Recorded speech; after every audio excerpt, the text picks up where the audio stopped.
Kim Chu, nagsalita na tungkol sa rumored breakup nila ni Sian Lim. Marami sa mga Kimchi fans ang nabahala ng ilang linggo nang hindi namamate na nagkasama sina Sian Lim at Kim Chu mula noong ABS-CBN's Ball hanggang nitong Halloween.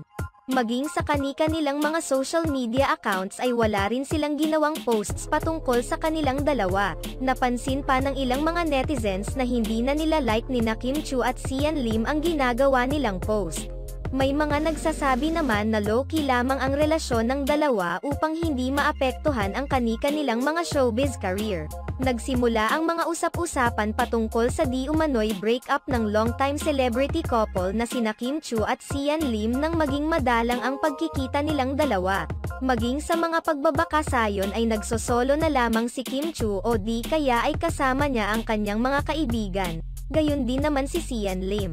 Samantala sa kamakailang MediaCon para sa serye na pinagbibidahan ni Kim Chu na Linlang, hayagang naitanong sa kanya kung ano na ang estado ng relasyon nila ni Sian. Kayo talaga, baka nalilinlang lang kayo.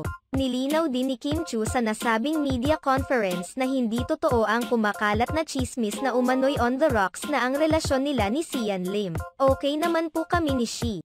Paglilinaw pa ni Kim Chu, mapanlin lang ang showbiz pero maayos naman.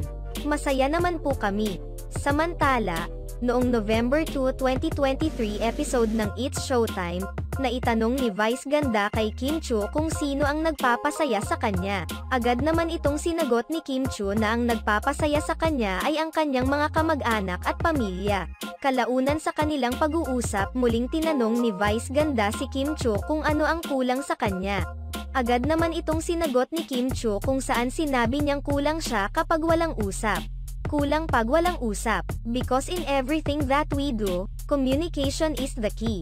Muli pang tinanong ni Vice Ganda si Kim Chu kung sino ang gusto niyang makausap, iyong pakiramdam na hindi buo ang araw kung hindi umano sila nagkakausap.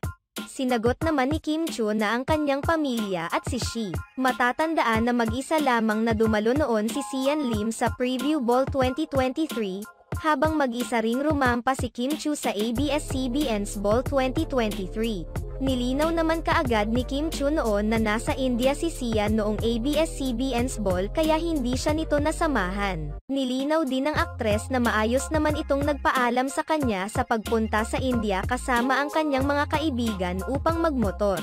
Nasa India siya, kasama niya yung mga friends niya, nagmotor.